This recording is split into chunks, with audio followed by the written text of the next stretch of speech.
Si tienen sus Biblias, les voy a invitar a abrirlas al capítulo 16 de Mateo. Estamos considerando el tema de cómo reconocer una iglesia verdadera. El título de nuestra serie, o corta serie realmente, es 7 elementos fundamentales de una iglesia verdadera. La última vez les contaba yo que una de las preguntas más frecuentes con la que me enfrento cuando viajo en particular es esta: ¿cómo puedo encontrar una iglesia? ¿Cómo puedo encontrar una iglesia?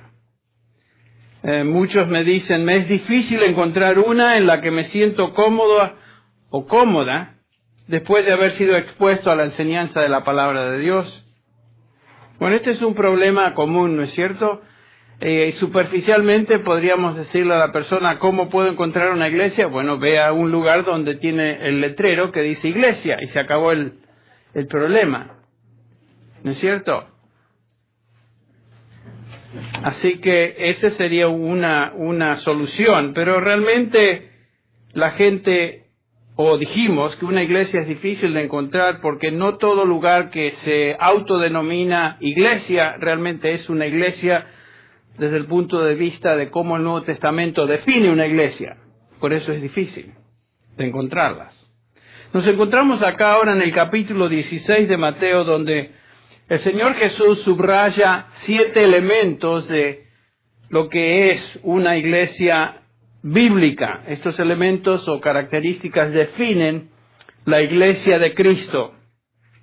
La última vez vimos 2 de ellos y notamos que una iglesia verdadera se caracteriza por una gran confesión y también una gran comunicación.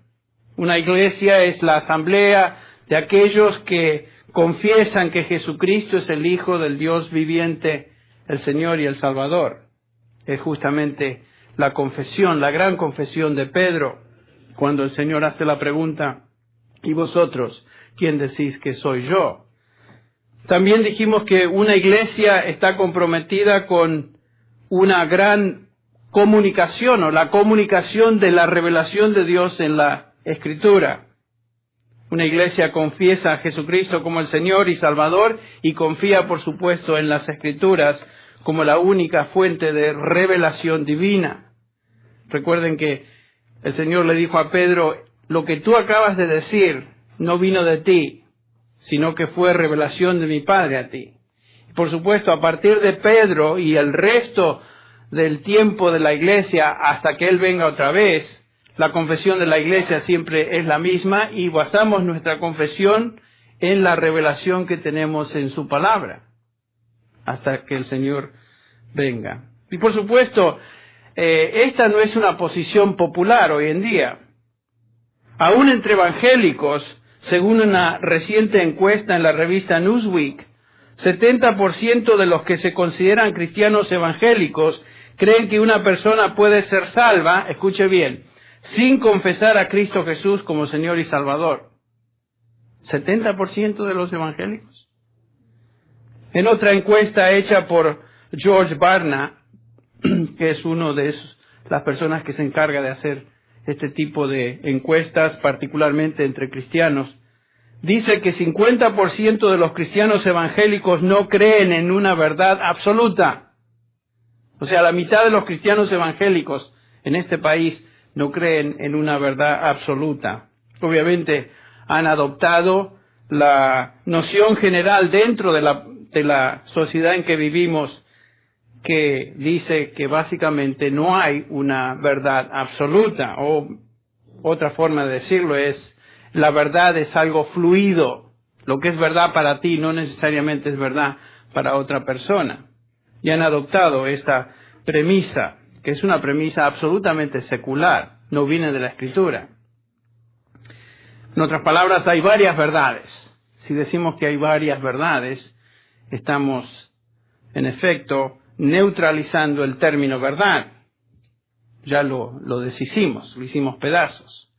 Porque no hay varias verdades. La verdad, es una. Es claro entonces que si Cristo no es único, no es el único Salvador y no existe una verdad absoluta, entonces la iglesia en general acepta en sus filas a todo tipo de personas que no están comprometidas con un solo camino de salvación ni están comprometidas con la autoridad de la Escritura. Pero cuando vemos el pasaje de Mateo, y vamos a regresar a él, el Señor dice, yo edificaré mi iglesia. Es algo personal y es algo que va Él a edificar basado en ciertos fundamentos específicos que estamos considerando en este estudio. Yo edificaré mi iglesia. ¿Cómo lo va a hacer? Sobre la base de la confesión de Pedro en el versículo 16, que ya estudiamos, que es la confesión, como dije, de todos los apóstoles, a partir de Pedro y a través de la historia de la iglesia hasta que el Señor regrese. Esta es la confesión de la verdad del Evangelio revelado en la Escritura. Este es el Evangelio que, proclamado conforme a la revelación de Dios en su palabra, nos enseña Jesús en este pasaje, abre las puertas del reino de los cielos a los que creen.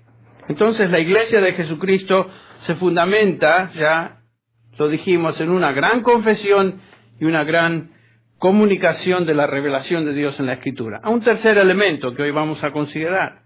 Otra característica de la iglesia verdadera es que el Señor nos enseña en este pasaje, es el hecho de que una iglesia verdadera se distingue por un gran contraste, el versículo 20. Algo que uno no espera. El Señor Jesús dice a sus discípulos, entonces ordenó a los discípulos que a nadie dijeran que Él era el Cristo. Él ordenó, es una palabra muy fuerte en el original. Les dio órdenes de no decir a nadie que Él era el Cristo. Qué cosa extraña. Superficialmente hasta parece un mandamiento contraintuitivo. ¿Por qué es que el Señor va a decir eso? Pareciera ser algo opuesto a lo que uno hubiera esperado. Después de haber afirmado de que Él era el Mesías, el Hijo de Dios revelado por Dios mismo, ahora Él ordena a sus discípulos a no declarar esa verdad. Qué sorprendente. Porque este mandamiento, podríamos decirle, anti-evangelismo. Es una increíble prohibición. ¿Por qué lo hizo? Bueno, tenemos que recordar algo de lo que estaba sucediendo en el contexto histórico cuando el Señor pronunció estas palabras. En el capítulo 6 de Juan, por ejemplo, en el Evangelio según San Juan, los versículos del 1 al 15, leemos acerca de este milagro de la alimentación de los 5,000. ¿Ustedes recuerdan? Los 5,000 hombres, sin contar las mujeres y los niños. Posiblemente el Señor alimentó a una multitud de más de 20,000 personas, todos ellos milagrosamente alimentados con 5 panes de cebada y 2 pescados. Y como resultado de esto, la gente obviamente quedó absolutamente sorprendida. Recuerden que en esos días no había McDonald's, no había Burger King, no había lugares donde uno podía ir a comprarse algo de comer rápido, sino que la gente se dedicaba casi todo el día para preparar una comida. Y de repente acá esta gente se sorprende con la habilidad del Señor de crear casi de la nada algo para comer. ¡Qué milagro! Este sí que es Mesías. A este sí lo queremos. Imagínense. Este sana y este nos da de comer. ¿Qué más queremos? Por eso el Señor dice en el versículo 15, por lo que Jesús, dándose cuenta de que iban a venir y llevárselo por la fuerza para hacerle rey, se retiró otra vez al monte él solo. El Señor se retiró, porque estas personas querían hacerle rey. Tenemos que recordar que los judíos de esa época tenían un concepto del Mesías totalmente torcido.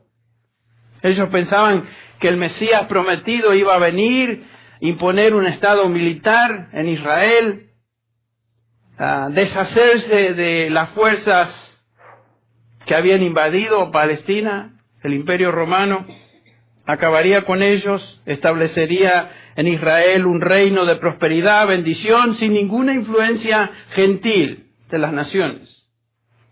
Eso es lo que ellos pensaban iba a hacer el Mesías.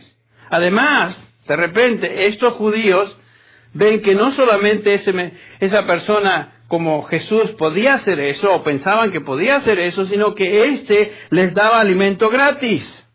Él podía instituir el sistema o estado socialista modelo, imagínense. Los judíos habían reducido las expectativas mesiánicas a poder militar, política y provisiones materiales. Ellos estaban buscando entonces un gobernante, un rey terrenal, y Jesús no se prestó a ese juego. Jesús no tenía nada que ver con ese tipo de rey, ni se iba a prestar a acceder a sus expectativas mesiánicas totalmente falsas. No lo iba a hacer. Él mandó a sus discípulos entonces a no decir nada acerca de que Él era el Cristo a la luz de todo esto que estamos discutiendo. Y la razón es obvia, los judíos tenían un concepto falso de lo que era el Cristo, que es el Mesías, el ungido, y Cristo en ese momento no quería que sus discípulos dijeran que Él era el Cristo. Este es un gran contraste. Una de las conversaciones tal vez más interesantes de todo el Nuevo Testamento que habla del tema es la conversación que Cristo tuvo con Pilato. Ustedes recuerdan allá en el capítulo 18 de Juan, los principales religiosos de Jerusalén, de Israel, traen a Jesús a Pilato para que él lo ejecutara. Y en el versículo 29 del capítulo 18, leemos esto. Pilato entonces salió fuera hacia ellos y dijo, ¿qué acusación traéis contra este hombre? Obviamente no tenían una acusación genuina y dan esta ridícula respuesta. Observen el versículo 30. Ellos respondieron y le dijeron, si este hombre no fuera malhechor, no te lo hubiéramos entregado. ¿Qué tipo de respuesta es esa a la pregunta de Pilato? Los agarró en curva, porque no tenían una respuesta. Tenían un invento. Entonces Pilato les dijo, llevadle vosotros y juzgadle conforme a vuestra ley. Los judíos le dijeron, a nosotros no nos es permitido dar muerte a nadie. Ay, sí, muy respetuosos de la ley. Entonces Pilato les dijo, bajamos al versículo 33 al 37. Entonces Pilato volvió a entrar al pretorio y llamó a Jesús y le dijo, ¿eres tú el rey de los judíos? Jesús respondió, ¿esto lo dices por tu cuenta o porque otros te lo han dicho de mí? Pilato respondió, ¿acaso soy yo judío? Tu nación y los principales sacerdotes te entregaron a mí. ¿Qué has hecho? Jesús respondió, mi reino no es de este mundo. Acuérdense lo que estamos observando acerca de quién es el Cristo y el hecho de que los judíos del populacho querían hacerlo rey. Jesús dice, mi reino no es de este mundo. Si mi reino fuera de este mundo, entonces mis servidores pelearían para que yo no fuera entregado a los judíos, mas ahora mi reino no es de aquí. Pilato entonces le dijo, así que tú eres rey. Jesús respondió, tú dices que soy rey. Para esto yo he nacido y para esto he venido al mundo, para dar testimonio de la verdad. Todo el que es de la verdad, escucha mi voz. Es lo que dice Jesús. Sí soy rey, tú lo has dicho, pero mi reino no es de este mundo. Francamente no tiene nada que ver con la política y los sistemas de este mundo. Mi reino, dice Jesús, no tiene ninguna conexión con los reinos de este mundo. La gente, los judíos del capítulo 6 de Juan, querían instalar a Jesús como el rey, el Mesías prometido del Antiguo Testamento, pero él no tiene nada que ver con estas estructuras políticas y gobiernos de esta tierra. Lo que un gobierno o reino de este mundo haga es irrelevante al reino de los cielos. Irrelevante al reino de salvación. Lo que un gobierno o reino de este mundo haga es totalmente irrelevante al reino de los cielos, al reino de salvación. Y por supuesto la iglesia del Señor Jesucristo, la iglesia de Él, es un contraste a los reinos de este mundo. Nosotros estamos involucrados en extender el reino de Dios y su justicia. Esa es nuestra misión. No somos llamados a tener un papel directo en ningún gobierno de este mundo. Como cristianos sabemos que vivimos en una sociedad mixta, por supuesto, una sociedad secular. Sabemos que fuimos llamados a ser buenos ciudadanos, eso es cierto. Pero rechazamos cualquier religión nacional, por ejemplo.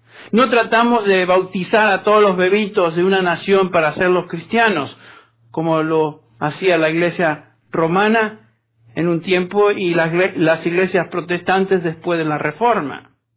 Querían establecer naciones cristianas. Como cristianos creemos que el reino de Dios es separado de toda entidad nacional. Nosotros fuimos llamados a influenciar el mundo, por supuesto, con el Evangelio de Jesucristo. Somos sal de la tierra, dijo Jesús, obviamente. Pero no fuimos llamados a establecer gobiernos nacionales cristianos de ningún tipo. La gente cristiana, particularmente en este país, gasta tantas energías y tanto dinero en tratar de influenciar el gobierno. Particularmente aquellos que pertenecen a la derecha extrema del espectro político, ¿no es cierto? Tratan de manipular el reino de las tinieblas que está en control de los gobiernos de este mundo. ¿Se acuerdan lo que dice Juan en 1 de Juan 5:19 que ya estudiamos? Nosotros ahora somos hijos de Dios, pero este mundo está bajo el control ¿de quién? Del maligno. Y Jesucristo claramente nos dice en Juan 8:44 que el maligno es el padre de mentiras. Y yo no tengo nada con él. Jesucristo no quiere establecer su reino en esta tierra. La iglesia no fue llamada para establecer ningún poder gubernamental cristiano sobre esta tierra. Muchos cristianos, como dije, gastan tantas energías. Yo creo que algunos de ellos, o muchos de ellos, si pudieran lograrlo, postularían al Señor Jesucristo como presidente de los Estados Unidos. ¿No creen ustedes? Y estarían haciendo todo lo imposible para que Él sea el presidente, porque ahora sí vamos a tener una nación cristiana, con Cristo al frente. Cristo no se presta a ese juego. No lo hizo en esa época y por supuesto jamás lo va a hacer.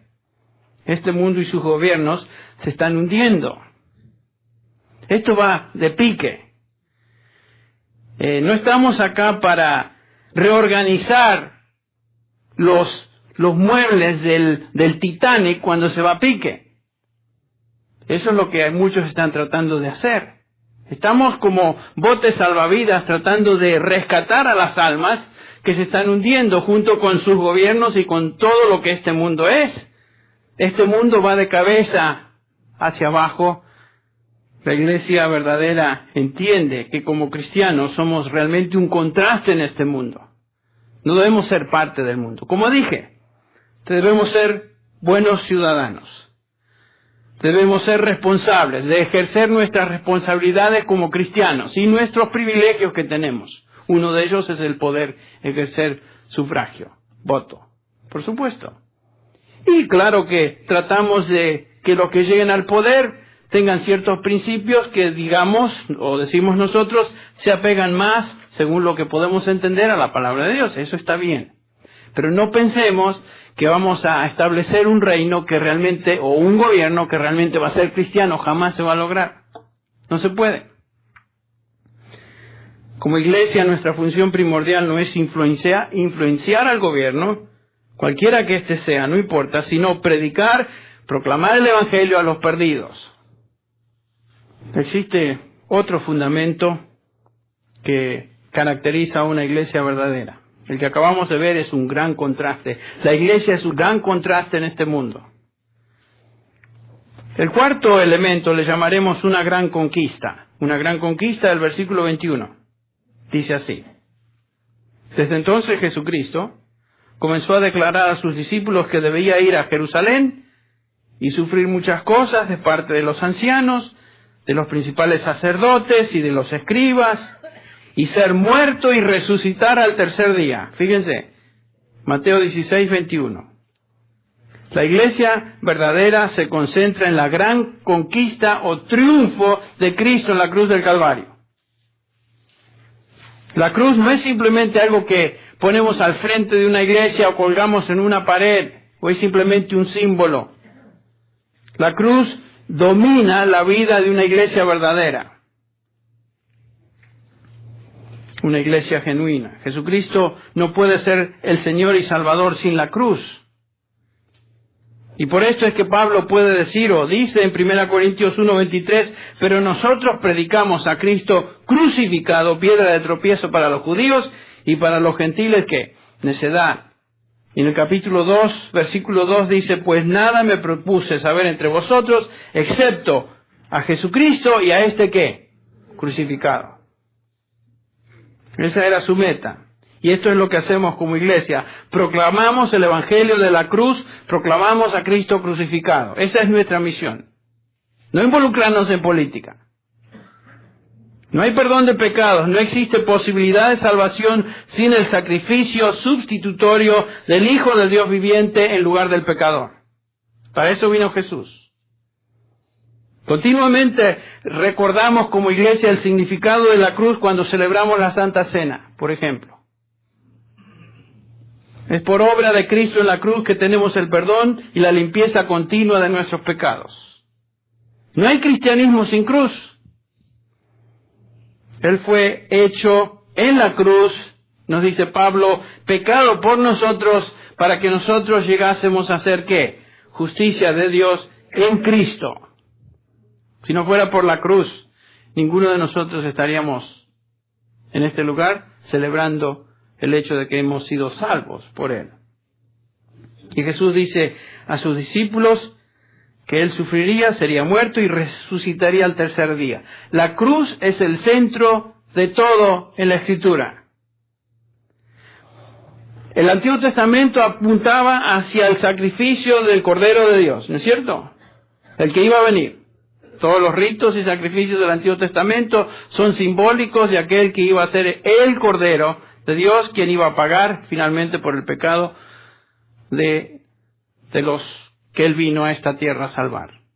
Y todo el Nuevo Testamento ahora es una explicación de la cruz. La cruz está en el medio, se extiende, mira hacia atrás en el Antiguo Testamento donde fue predicha, y mira hacia adelante ahora en el Nuevo Testamento donde se explica qué vino a ser Jesús. Pero la cruz es central. Y Jesús dice a sus discípulos que Él iba a morir, que Él iba a ser resucitado al tercer día. ¿Con qué propósito? Para expiar, para pagar por el pecado y proveer salvación para todo aquel que en Él cree. Cuando predicamos la cruz, por supuesto, proclamamos todos los elementos del Evangelio. Predicamos el pecado del hombre, predicamos la justicia de Dios, predicamos su gracia, su amor. Todos los temas de la Biblia convergen, se centran y se resuelven en la cruz de Cristo. Cuando te preguntas si esta es una iglesia, o mejor dicho, si tú estás en una iglesia, pregúntate si esa iglesia está comprometida con la gran confesión de Jesucristo, que Él es el Hijo de Dios viviente, el único Señor y Salvador. Pregúntate si esta iglesia está comprometida con la gran revelación de Dios en la Escritura. ¿Entiende esa iglesia el gran contraste que existe con el mundo en el cual vive? ¿Entiende la iglesia que la única manera de rescatar a los pecadores de su condición es proclamando el mensaje de la cruz? Si esas cosas comienzan a observarse, estás en una iglesia. Pero hay un quinto fundamento que encontramos en este pasaje, La iglesia verdadera se caracteriza por un gran conflicto, noten lo que dice, esto se desprende, esta realidad se desprende del texto en los versículos 22 y 23. Estamos en guerra contra Satanás. Noten, versículo 22. Y tomándole aparte, ¿quién otro va a ser? Pedro, comenzó a reprenderle diciendo, no lo permita Dios, Señor. Eso nunca te acontecerá. Pero volviéndose, él dijo a Pedro, quítate delante de mí, Satanás, me eres piedra de tropiezo porque no estás pensando en las cosas de Dios, sino en las de los hombres. Esto fue absolutamente atrevido de parte de Pedro. Aparta al Señor y le reprende. Le dice, ni Dios lo permita, ni Dios lo permita, tú no puedes morir así, Dios tenga piedad de ti. En el original es una expresión muy fuerte, ni se te ocurra, ni Dios lo permita. Y me imagino que no simplemente se lo sugirió, sino se lo dijo con toda la pasión de su corazón. Y el Señor reacciona, y le reprende, y le dice la cosa más dura que él dijo a cualquier discípulo. A ninguna otra persona jamás el Señor se expresó de esta manera. Noten, apártate de mí, Satanás. Este es un increíble contraste con bienaventurado eres, Simón, Pedro. El Señor acababa de decir eso y ahora le dice, apártate de mí, Satanás. Cualquier cosa contraria a la voluntad de Dios, cualquier cosa contraria a sus propósitos, cualquier posición contraria a lo que Él ha revelado. Y aquí tenemos la revelación del Hijo de Dios, diciendo que Él iba a Jerusalén, iba a ser maltratado, iba a morir y resucitar. Eso es revelación de Cristo a ellos. Cualquier cosa contraria a los planes de Dios se transforma en una actividad e inspiración satánica. Escuchen, presten mucha atención a eso. Jesús le está diciendo a Pedro, Pedro, apártate de mi camino, tú me eres piedra de tropiezo, porque acabas de alinearte con la agenda de Satanás y por tanto eres un impedimento a los propósitos de Dios. Me imagino que Pedro quería ayudar al Señor. Él tenía un plan B. Sus intenciones eran buenas, pero absolutamente equivocadas.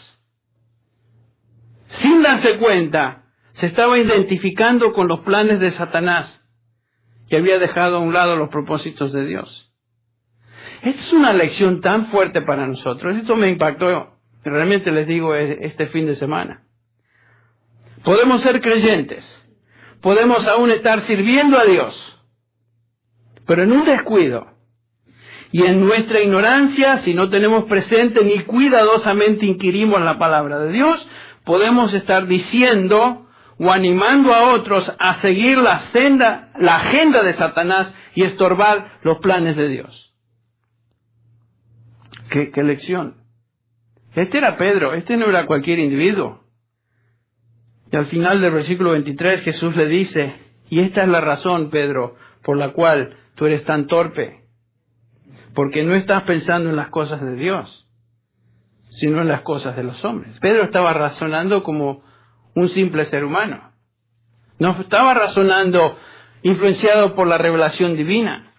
Estaba razonando simplemente basado en sus pensamientos, sus ideas. Qué fácil es caer en una manera de pensar humana e ignorar la revelación de Dios y la voluntad de Dios. Y lo peor de todo es que en esos casos estamos promoviendo los propósitos del enemigo, el enemigo de la iglesia, Satanás, y oponiéndonos a Dios. Qué terrible situación. Y me temo que muchos cristianos en muchas iglesias están haciendo eso. ¿Saben por qué digo eso? Porque lo que hacen, lo hacen no basados en la palabra de Dios, están haciendo un montón de cosas basadas en ideas humanas. ¿Son mala gente? No, no son mala gente. Estoy diciendo que no son creyentes, no estoy diciendo que no son creyentes. Pero están haciendo cosas que se basan no en la revelación divina, sino en ideas a lo que ellos piensan que es la función o ministerio de la iglesia. Qué terrible condición. A cada uno de ellos el Señor Jesucristo le podría decir, apártate de mí, Satanás. Porque no estás poniendo tu vida en las cosas de Dios, sino en las cosas de los hombres. Qué terrible sanción. Y como iglesia entonces nos encontramos en este conflicto. Es una lucha continua de proteger la verdad de Dios revelada en su palabra.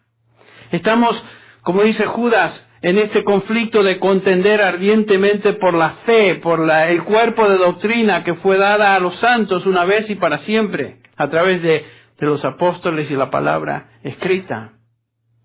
Luchamos en contra de toda falsa interpretación de la verdad revelada. Luchamos contra falsos maestros y mentirosos que tuercen la palabra de Dios. Por eso Pablo dice a Timoteo que la iglesia es la iglesia del Dios vivo, columna y sostén de la verdad. Para eso existimos, para defender, proteger y sostener la verdad de Dios. Si no hacemos eso, cerremos las puertas, porque no somos iglesia. Luchamos contra todo aquello que sea piedra de tropiezo a la verdad del Evangelio. Pedro estaba siendo una piedra de tropiezo. Confrontamos y disciplinamos el pecado en la iglesia que amenaza la pureza de la misma y su testimonio sobre esta tierra. Es vital que la iglesia confronte cualquier cosa que se oponga a los propósitos de Dios. Cualquier persona y situación que se oponga a la voluntad y verdad de Dios, no importa qué forma tome o cómo esta posición se manifieste, nosotros confrontamos eso como iglesia. Tenemos que hacerlo. No podemos permitir que los planes de Satanás tengan raíz en esta iglesia, en la iglesia del Señor, que Él está edificando. Por supuesto, tenemos varios ejemplos de disciplina en la Escritura. Ojalá tuviera tiempo para exponer cada uno de ellos, pero Mateo 18, el Señor Jesucristo nos da el patrón de la disciplina. Si alguien peca, ve tú a tu hermano y confróntalo. Si se arrepiente, has ganado a tu hermano. Si no lo hace, lleva a dos. Si no lo hace, ve a la congregación. Y si no se arrepiente, considéralo como publicano y pecador, como lo que es. 1 Corintios 5, el caso de aquel individuo que estaba cometiendo el pecado de incesto, vivía con posiblemente su madrastra, no tenía relaciones con su madrastra. Pablo interviene en esa iglesia y les dice a los creyentes de Corinto, en lugar de confrontar esa situación, ustedes toleran esa situación. Yo, Pablo, he decidido entregar ¿a quién? A Satanás. Tito 3:10 nos enseña Pablo a través de esta corta epístola, este versículo, a desechar a un individuo que causa divisiones en la iglesia después de una o dos amonestaciones. ¿Saben qué? Al que causa división, no hay que tolerarlo. Si alguien causa división, Pablo dice, deséchalo. Timoteo, deséchalo, quítalo en medio vuestro. Porque si toleramos eso, es como un cáncer.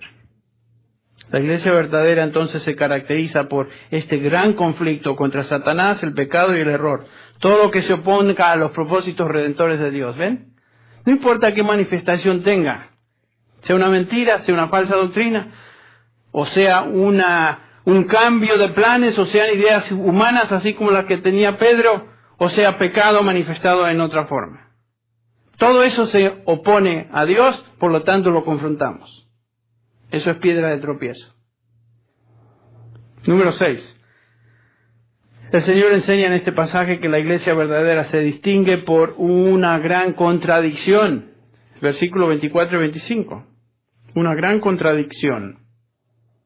Versículo 24 dice, entonces Jesús dijo a sus discípulos, si alguno quiere venir en pos de mí, ¿qué? Niéguese a sí mismo, tome su cruz y sígame. Porque el que quiera salvar su vida la perderá, pero el que pierda su vida por causa de mí, la hallará. Pues ¿qué provecho obtendrá un hombre si gana el mundo entero pero pierde su alma? ¿O qué dará un hombre a cambio de su alma? ¿No lo que está diciendo? Es una gran contradicción. Si alguien desea ser mi seguidor, debe estar dispuesto, dice Jesús, a abandonar todo, a negarse a sí mismo, si es necesario dar su vida por el Evangelio. Eso es lo que significa tomar la cruz. No es decir, oh, yo tengo esta cruz en mi vida. ¿Qué? Está hablando acá el Señor de dar tu vida por Él. Esto habla de absoluta sumisión, sacrificio, entrega, abandono de deseos y metas personales por causa del Señor. Pero examinen ustedes a la iglesia en general. Examinen ustedes los mensajes que vienen. La postura, sus razones de existir. Pareciera que la iglesia moderna existe para hacer que la gente se sienta bien. Exaltar su autoestima. Satisfacer las ambiciones y necesidades percibidas de cada individuo. La iglesia no existe para eso. El mensaje general que se escucha es, Dios quiere hacerte feliz. Dios quiere hacerte próspero. Dios quiere sanarte. Dios quiere tu sanidad. Dios quiere que pienses positivamente acerca de ti mismo. Ese es tu problema. Tú tienes falsos conceptos de tu persona. Ahí está tu problema. ¿Qué falsos conceptos ni falsos conceptos? La mayoría de nosotros tenemos altos conceptos de nosotros mismos. ¿Qué falsos y qué baja autoestima? La mayoría de nosotros no tenemos problema con baja autoestima. Tenemos una estima tan alta que tenemos que bajar. Por eso el Señor Jesús, el que quiera venir en pos de mí, no piense en su autoestima. Tome su cruz y sígame. Esta no es la iglesia de Cristo que proclama todas estas patrañas. Esta no es la iglesia que Cristo va a edificar.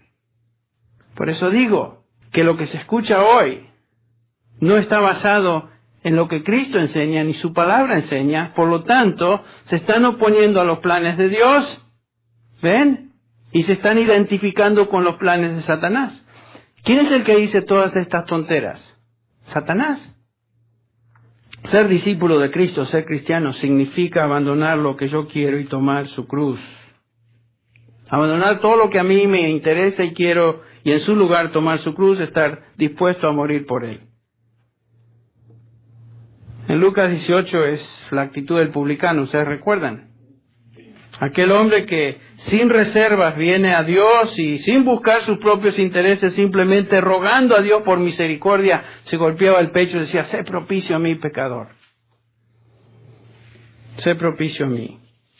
No tengo ninguna agenda, no tengo ninguna condición, lo único que busco es que tú me perdones y me salves.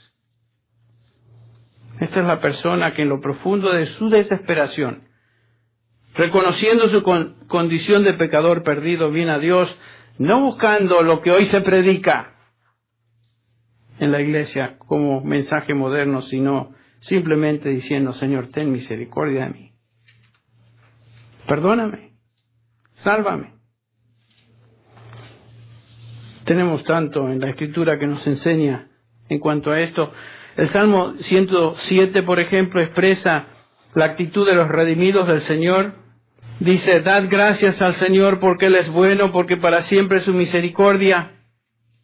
Díganlo los redimidos del Señor, a quienes ha redimido de la mano del adversario. Versículo 4, vagaron por el desierto, por lugar desolado, no hallaron camino a ciudad habitada.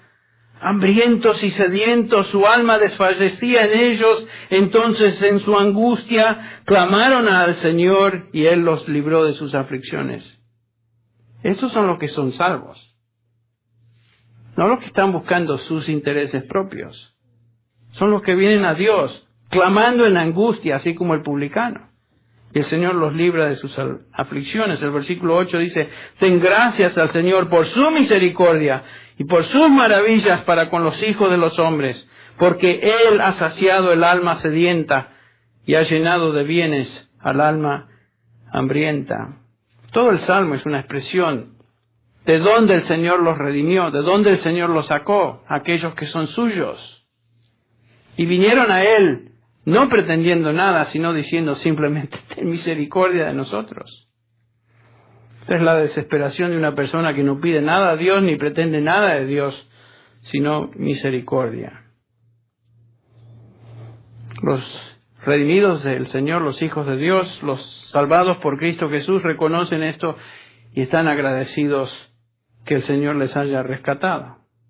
Y por lo tanto su meta es vivir por Él, vivir para Él, Cada uno de nosotros que hemos sido redimidos por gracia, por la sangre de Cristo, cuando tenemos nuestros momentos sobrios, realmente no estamos pensando, ¿qué puedo ganar en esta vida para sobresalir, para ser exaltado, para ser mejor, estamos pensando, Señor, ¿cómo puedo agradecerte más y servirte mejor?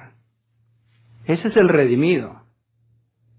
La iglesia verdadera no busca sus propios intereses, ni su promoción, ni la autoestima, ni la exaltación propia, sino el sacrificio personal por el Señor.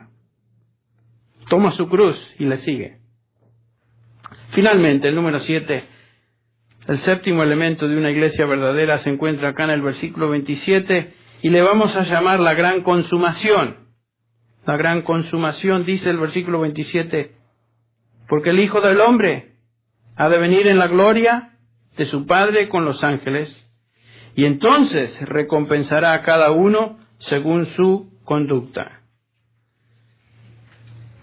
Tú sabes que has encontrado una iglesia verdadera cuando esa iglesia está enfocada en la segunda venida del Señor Jesús. La iglesia en Tesalónica es un gran ejemplo de esto.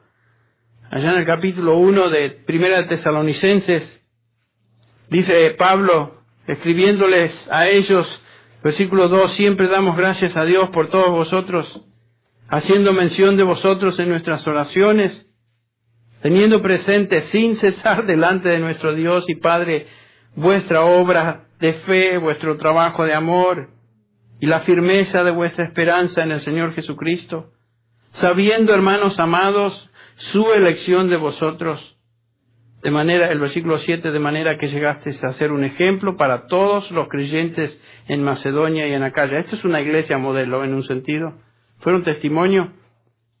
Y dice Pablo en el versículo 9, pues ellos mismos, los de Macedonia y Acaya, cuentan acerca de nosotros, de la acogida que tuvimos por parte de vosotros y de cómo os convertisteis de los ídolos a Dios para servir al Dios vivo y verdadero. Tú eres el Hijo del Dios viviente. A Él servían.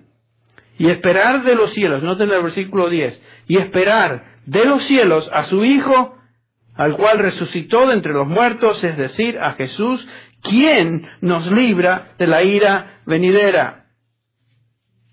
Una iglesia verdadera está preocupada entonces con su testimonio en este mundo y su gloria futura con Cristo. Las circunstancias y las pruebas que pasamos en este mundo, nos dice Pablo en Romanos 8, no son comparables con la gloria que viene. Por tanto, nuestra mirada debe ser en las cosas de arriba y no en las de la tierra. ¿Algún día estaremos con el Señor en gloria? Seremos transformados conformes a Él, y lo que hoy somos en espíritu, lo seremos en experiencia real y genuina. Por ejemplo, en Colosenses 3 nos recuerda el apóstol, si habéis pues resucitado con Cristo, espiritualmente resucitado, buscad las cosas de arriba donde Cristo está sentado a la diestra de Dios. Versículo 3, porque habéis muerto y vuestra vida está escondida con Cristo en Dios. Versículo 4, noten, cuando Cristo, nuestra vida, sea manifestado, entonces vosotros también seréis manifestados con Él en gloria. Algún día estaremos con Él en gloria. Por eso nuestra meta y nuestro enfoque debe ser en su segunda venida, cuando estemos con Él. Escribiendo a Tito, Pablo le dice en el capítulo 2, versículo 13, que aguardando la esperanza bienaventurada y la manifestación de la gloria de nuestro gran Dios y Salvador Cristo Jesús. Esa es nuestra esperanza. Vivimos pensando y esperando que Él viene otra vez. Tantos himnos revelan eso, ¿no? Viene otra vez, viene otra vez. La iglesia no existe para resolver todos los problemas de la vida. La iglesia no está aquí para proveer y llenar los deseos y anhelos de cada individuo. La iglesia vive a la luz de la gran consumación. Cristo viene otra vez. Y Juan dice, amados, ahora somos hijos de Dios y aún no se ha manifestado lo que habremos de ser. Pero sabemos que cuando Él se manifieste, seremos semejantes a Él. ¿Por qué? Porque le veremos tal como Él es. Eso es en gloria, no hoy. Entonces, Cuando buscas una iglesia, ¿en qué te fijas? ¿Qué cosas distinguen a una iglesia genuina, verdadera? Hay varios elementos que podemos considerar y que hemos observado en este precioso pasaje. Una gran confesión en cuanto a quién es Jesucristo y lo que Él vino a hacer. Es una iglesia que sostiene en alto la revelación de Dios en su palabra. Es una iglesia consciente de su misión en este mundo, la cual es un contraste con la sociedad en la cual la iglesia vive. Es una iglesia que proclama con claridad el mensaje de la cruz. Es una iglesia que vive en continua guerra contra Satanás y la mentira, cualquiera sea su manifestación. Es una iglesia compuesta de seguidores conscientes de su condición miserable, de donde fueron rescatados, y viven negándose a sí mismos, tomando la cruz cada día. Y finalmente, es una iglesia que vive a la espera de la segunda venida del Señor. Si estas cosas caracterizan a tu iglesia, tú las has encontrado, y bienaventurado eres. ¿No es cierto? Creo que aquí en nuestra iglesia, con nuestras faltas y deficiencias que toda iglesia posee mientras estemos sobre esta tierra, hemos encontrado y somos una iglesia que el Señor está edificando. Porque estos elementos, yo creo, son parte de nuestra congregación. Vamos a orar.